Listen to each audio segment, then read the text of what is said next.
तब मरणे रचिल शांति काल्वरी क्रूशरे तब उत्थाने ढालिल शांति शोकार्त अंतरे ख्रीष्ट हे तुम शांति ओ राज्य स्थिर हे बधरारे ख्रीष्ट हे तुम शांति ओ राज्य स्थिर हे बधरारे हे शांति राजन हेउ तुम बंधन आसिल तुमे शांति होई धरारे हेउ प्रभु हे तुम जय सर्वत्र रे।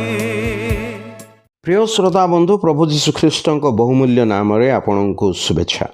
पवित्र बाइबल माथि लिखित सुसमाचार 12 अध्यायर 20 पदरे आमने एपरि पाठ करू।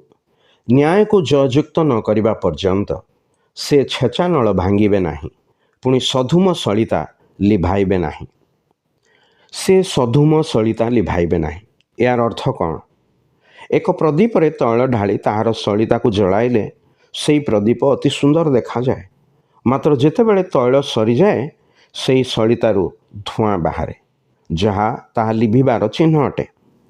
जेतेबेले ईश्वर अपना सदृश्य प्रतिमूर्ति रे मनुष्य को गढ़िले मनुष्य निर्दोष तथा पाप ज्ञात नथिला, मात्र ईश्वरंकर आज्ञा लंघन करने हेतु मनुष्य पापी हैला।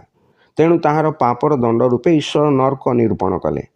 पापी मनुष्य सही प्रदीप परी जोथिरे तैल नाही अर्थात पाप हेतु ताहा उपरे ईश्वरंकर अनुग्रह नाही, किंतु जे कि प्रभु श्रीकृष्ण ठारे विश्वास करी ताहांकु निज जीवनर प्रभु और त्राणकर्ता रूपे ग्रहण करे से परित्राण प्राप्त हुए और ईश्वरंकर अनुग्रह ताहा उपरे बर्ते।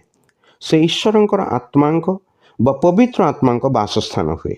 जेपरी दीपरे तैल ढालिले ता पुनर्बार आलोक दिए आउ ताहार धूआं बंद हो जाए, ठीक तदनुरूपे प्रभु यीशु ख्रीष्ट हेतु से व्यक्ति पाप और पापर प्रभाव रक्षा पाए और पवित्र आत्मांक बासस्थान हुए। आपण मध्य जेपरी तदनुरूप करिवे आपणक निमंते ईश्वरक निकटरे आमर प्रार्थना।